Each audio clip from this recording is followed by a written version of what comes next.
The UDU Upland Development United installed their neighborhood nodes throughout the entirety of Upland. Their reach was unmatched.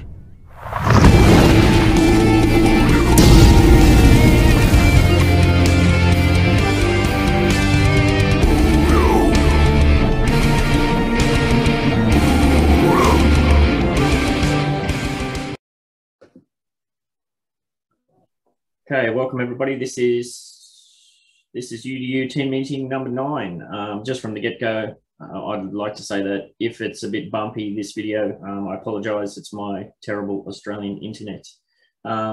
Pretty short meeting today. We'll see how we go. We've got a few of our usual regulars away today, but that's good. These things are going to happen. And so I'll just fire it straight over to Invenom. There you go, mate. Hey, man, thank you for that. Hello, buddy. I think that everybody could see there was a kind of an exciting week in the Green Rabbit world. So the Green Rabbit United was we released our website for T420, Option T420, and our Discord, which is Green Rabbit Adventures, which within about 24 hours got about 250 subs to the Discord. We're doing airdrops there. I mean, it's just crazy. It's madness there. So anybody that's been there, please come down and have a chat and get some wax, maybe send some wax. I don't know however you feel, but it's a great time for us. It's a really good time for Green Rabbit and for the Green Rabbit Discord. So I'm excited. We did the Ask Me Anything, which I think went pretty well. I think a lot of the questions that were kind of circulating around the community about like what is UDU or what are these guys up to and all that were answered in that AMA. I know that I felt pretty good coming out of it because I felt like a couple of the guys that I had talked to previously that were like really skeptical of the UDU had kind of come back to me and said, okay, hey, I'm interested, now is something we can do. If we don't have to necessarily be a UDU member, but we could partner with you guys in some way. And that's what I was trying to get out there. I want to partner with everybody. I don't think there's a reason why we should ever fight against anything. I mean, except for maybe if we're, going to mint something and, the gates open, we're going to go mint and that's our time to have competition. But after the dust settles, time for us to start doing business and conducting ourselves with, with honor. And so that's what I like. So all that being said, I appreciate you guys. I'm going to have to jump out early, but there's a bunch of stuff coming for Green Rabbit this week. I am going to have some information on UP2 land, some really good information on UP2 land. I know I've been promising it all the way to June. Well, June is here, guys. So at next team meeting, we will have a much better direction. Actually, I would like to have maybe a little bit extra time at the next team meeting because I will have some very, very interesting information, not only for the UDU, but probably for everybody in Upland. So I'm excited about that, and hopefully you guys are too. I look forward to it, and I'll be back when I can. I thank you so much, guys. Thank you for the time. No worries, Venom. Thank you for that. And yeah, I kind of reflected on what you were talking about in the AMA about treaties and that sort of thing. I think we just take that for granted. Treaties are just what they are. Basically, just don't be a dick. Just treat people with respect, as we always talk about. I think it's as simple as that. But we'll see. Yeah, I mean, if we think about it in those terms, Ben, it's like a treaty. I think that the UDU should just look at, we have a treaty with all players who are not UDU. You know what I mean? If we look at it in those terms, and I think that's the way we, so if somebody comes to us and say, hey, well, no, we're cool with you guys. We don't have any problems because we don't want problems. We want to make, paths forward for people. And I think that the more we engage, the more we talk, the more we respect and treat others, the better. I mean, no matter what, we're out there, no matter what, we're doing big purchases, we're doing, we're buying out neighborhoods, we're doing all that. And it wasn't that big of a deal before when there was, hundreds and thousands of properties to mint, but we took care of that right quick, right, Ben? And now it's different because everybody's fighting for, these properties, sailing to each other. And so I could foresee this kind of stuff happening, but when you open up more cities and more things happen, there's going to be, I mean, business development, building development, like all that different stuff. I mean, these things are going to change the way we play the game. So realistically, I don't put too much into the day-to-day when it comes to like people getting upset about this or upset at that, because really this is not the game. The game is coming, you know, in the future, and the future is going to be where we have businesses and we're competing businesses and different stuff like that. And that's the real competition there, not whether you bought this property for that price or you bought that property, you didn't sell me there. But you know, that stuff is null and void in my mind. So anyways, I appreciate it, guys. I'm gonna jump off now. You guys have a great meeting. I'll come back and watch it when you guys are done. Thank you so much. I'll see you guys soon. Thanks, man. Yeah, I think it comes down to that big picture stuff a lot of the times.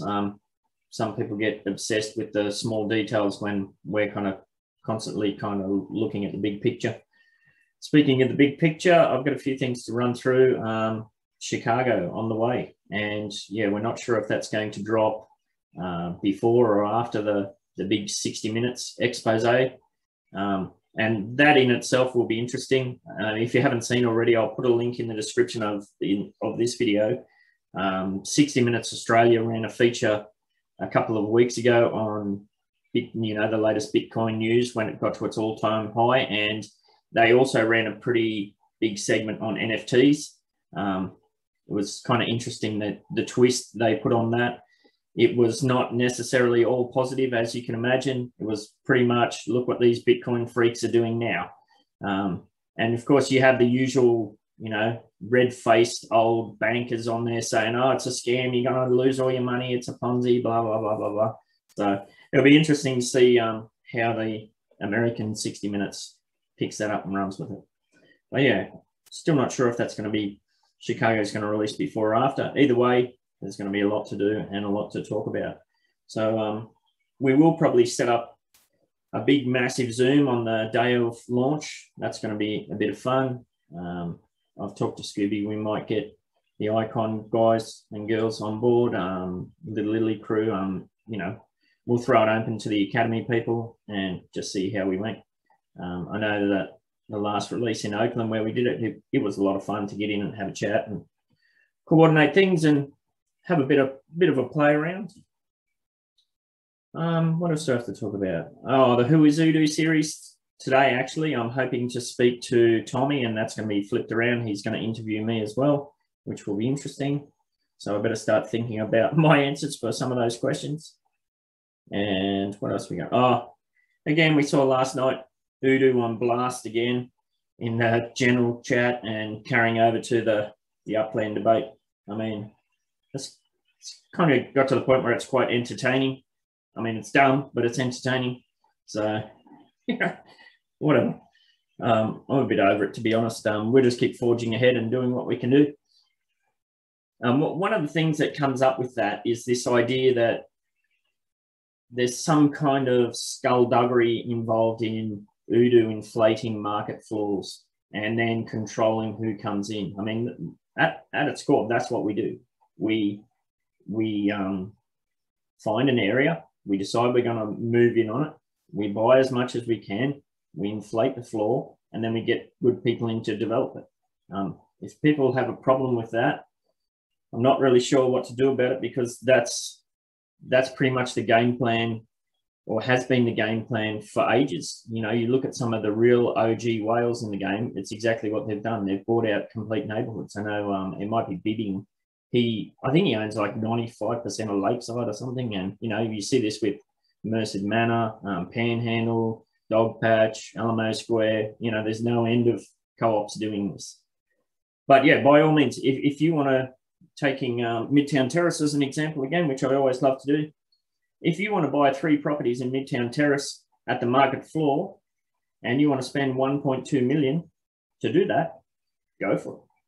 Or you could reach out to UDU and we could get you in at 480K. You know, I don't see the problem there. It's quite funny to me, actually. But then again, I suppose if you're somebody who's going to pay 1.2 million to get into a node, then you must be pretty committed. So that might be a tick in your part. As for Midtown Terrace, yeah, sorry. I also think that it keeps the node, for the most part, really active. And that's another benefit of kind of being a part of something like this, that there's not going to be as many dead zones for people not playing the game and just kind of disappearing. To take control of be ideal, in my opinion, for not only the small communities, but all of Upland to kind of have that activity going. That's it. Yeah, and you're exactly right. We you know, this came up in the AMA. Why is UDU sending low offers? Why is UDU spamming low offers? When we were kind of trying to get the floor in Midtown Terrace raised out of the reach of the flippers, yeah, I sat there one day and sent, I think it was like 150 offers, you know, and yeah, they were low. I'm not going to put offers out at 50K if somebody's going to take it at 20K. That just makes no sense whatsoever, business-wise or on a, you know, economics-wise. And from sending out those offers, I know that there were some kind of, not necessarily dead accounts, but people that haven't played the game for a while. You know, they get 4 or 5 email notifications and then they jump back in, get on Discord and say, hey, hang on a minute, what are you actually doing here? And, you know, from that, we got some new members involved and they kind of became more involved in Upland. So as you said, Morchese, yeah, it removes those dead zones. And it also tells us as well, like, if I have an offer that gets rejected at 20K and I bump it up to 50K and it gets rejected, and I bump it up to 100K and it gets rejected, and I bump it up to 150K and it gets rejected, well, we know those people, they're pretty committed about holding on. That's incredibly valuable information. And so is if I put an offer out at 100K and it sits there for a week, that's pretty valuable information, you know. There's no point trying to get that property that's clearly dead. You know, there was one property there that was in a key area, on the top left where I'm going to have my business set up. There was one property I was missing, and I was putting offer in after offer and it was just sitting there. So, you know, personally, I'm thinking, is this a dead account or is this somebody who's just ignoring it? So I put like a 250K offer there and left it there for 2 weeks. There's no way that if you were a live account that you would ignore or reject that offer. I mean, if you saw that, you'd be straight all over it. So, you know, anything like that's valuable information. But yeah, you did right. We want to get rid of those dead zones. We want to have active people in and developing, because that benefits everybody in the area. And speaking to that, you may have seen that Screw and I, we have 6 buildings total going up in Midtown Terrace at the moment. I've basically put all of my Spark onto Screw's building at 32 Midcrest Way, and Screw's stacked most of his on as well. We're going to try and get that building finished off first, and then hopefully, although I'm not sure of the timing, probably everybody will have Spark by the time that, or before that building is finished. So I'm thinking of a situation where, because we have like, there's 50 members in the UDU who have properties in Midtown Terrace who want to develop in Midtown Terrace. So I'm thinking, how can we best go about this? And I think might have been in the last meeting, I was saying how I'd like to see, you know, 100 properties all going up at once as well. But I don't think that will, you know, inspire a lot of engagement. I've thought about it since, and I think it'd probably be a good idea to set up a like a relay situation almost. So I'm going to go through the MTU member list, and I'll put a blast out in the server and see who wants to be on board with the idea of kind of tag team building. So, for example, I would like people to tell me 3 property addresses that they're potentially willing to build on.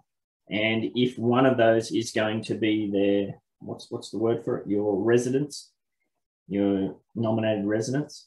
Okay, so I'll have a big list of members, 3 property addresses, and if one of those is going to be a residence, from that, I'll probably rank in order of your UDU membership number. And, you know, obviously, if you're going to make MTU your primary residence, you're going to be a higher building rank than somebody who's just going to build for whatever. And I'll probably also add an engagement factor. I mean, if you're somebody who's been in UDU for, you know, for the 2 months that we've been around and you haven't been really engaged, well, you're probably going to be bumped down the order a bit from somebody who's highly engaged. I mean, I think that's pretty fair. So if that was the situation, we would have within our server, I'll have a big list of the order in which we're going to build, and then everybody can just pile on. It's kind of, I guess it's a bit Ponzi in a sense, but kind of makes sense to me that, you know, we jump in and finish off these people's buildings, and then those people, they, you know, jump on and do the next people. And yeah, I think if we do it that way, we'll see a lot of buildings go up much quicker. But yeah, of course, you're not under any obligation whatsoever to be into that. But I don't know. Did anybody else have any ideas for how to go about that? Coordinated building? Yep, Octo, you got your hand up. Do you think that would be a better way, or do you think it would be a better way if we formed like small groups ourselves, like say Angela, me, and somebody else would form a small group, and then we could kind of have like 3 going up simultaneously while other groups have some going up simultaneously, rather than just like 1 at a time? If you had like 10 groups all putting 1 up at a time and then swap it. Yeah, I think it's because you're limited in the amount of spark that you can stake. Like there is a minimum level and there is a maximum level. So if we have a list, an order of building list, yeah, it might be that there's the first 15 are filled up, ready to go. You know what I mean? So it's not going to be like 1 at a time sort of thing. It'll be say it's my 3 properties. I'll put a green tick on there so that, you know, that one's fully staked, and, you know, that, yeah, there might be 7 or 8 that are fully staked, and then you just go to the next one, and it'll just be when that first one's finished. Well, I'll kind of I'll show that that's finished somehow, and if you jump onto the server, you'll say, okay, I've got this spare spark, where am I going to put it? Well, you just put it in the next run down, something like that. Do we know exactly what the limit of spark is that we can put on one building? Because I know they said a limit of how much, but they didn't really say exactly. Yeah, there is that information out there. I don't remember it offhand, but it's not that much really. I know from Thank Me Later's Genesis node property, I think, and keep in mind that was the smallest building possible. I think it was only like 6 or 7 spark, or maybe 8 spark or something. Because I tried to jump in and put some on, and it was already filled up. And I know a bunch of people wanted to help out, but it was already filled up. So this should probably go pretty quickly then, if we all kind of pile in. Yeah. Yes. Sorry, Nubix, go ahead. Okay. The max is, well, for the one of tank meters 10, but I don't know if there's different maxes for every kind of building. So yeah, there is, I believe. I think for like an apartment building, I think I heard in the podcast or somewhere somebody said like 90 or something. I don't know. It was much higher anyway. But yeah, and I think for Midtown Terrace, it looks like most of the buildings are either going to be the townhouse or the small townhouse. You know, I think if you can fit a small townhouse in, you should definitely do that, because it gives you 2 extra spots within the building itself. And if you've seen that video that I posted about when I jumped in to build my properties, you might get a pop-up that says that the townhouse, which is the slightly bigger one, it'll say this building will not fit. Do you want to try manually? Always try manually, because sometimes it does fit. You know, just depends. Yeah, I'm still not sure how that's all going to play out. But yeah, did anybody else have any questions or suggestions about that? No. Yeah, so I think I'll have a look through and I'll put something together like that. And hang on, Erawa, who's asked, don't put your front door in your backyard. Yeah, don't do what I did straight up, which was build mine backwards. Yeah, it's very easy to do, especially on mobile. But yeah, just take some time. And yeah, we talked about color schemes a bit.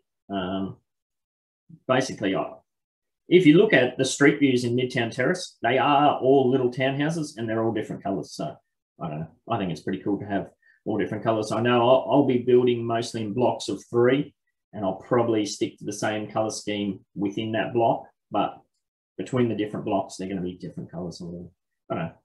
Purple. Purple, yeah, there you go. I think it'd be pretty boring to have all the same color, you know, so, you know, go for your life, whatever, it's up to you. All good. What else did I want to talk about? Oh, yeah, and as I said, if there's 50 of us and if we've got a building ranking like that, I think we're going to bang them out pretty quickly. I think instead of, you know, Screws, 32 Mid-Crest Way, it's still got 29 days left, but that's only got like 4 spark on it. I think if we can pile in, we should be able to see 1 or 2 buildings, or maybe even more, coming up every single week, and it'll be kind of a snowball effect sort of thing. So we'll see how we go. But yeah, I'm open to other ideas and suggestions as well. If you think that's not going to work or you want to try something else, we can definitely do that. The last thing I wanted to touch on was the kind of issue that kicked off last night in the general chat and in the Upland debate channel about terms of service breaches. Look, we know the terms of service for Upland is not great. I tend to cut Upland a bit of slack in that regards. I can only imagine the nightmare it is to put a document like that together. But there are clauses in there that cover them from a legal perspective, and probably some of those there's not much wiggle room on. Yeah, if you're somebody who's deliberately breaching the terms of service or ignoring the terms of service, yeah, we're not really going to encourage that or do business with that. I've broken the terms of service and I got a second chance.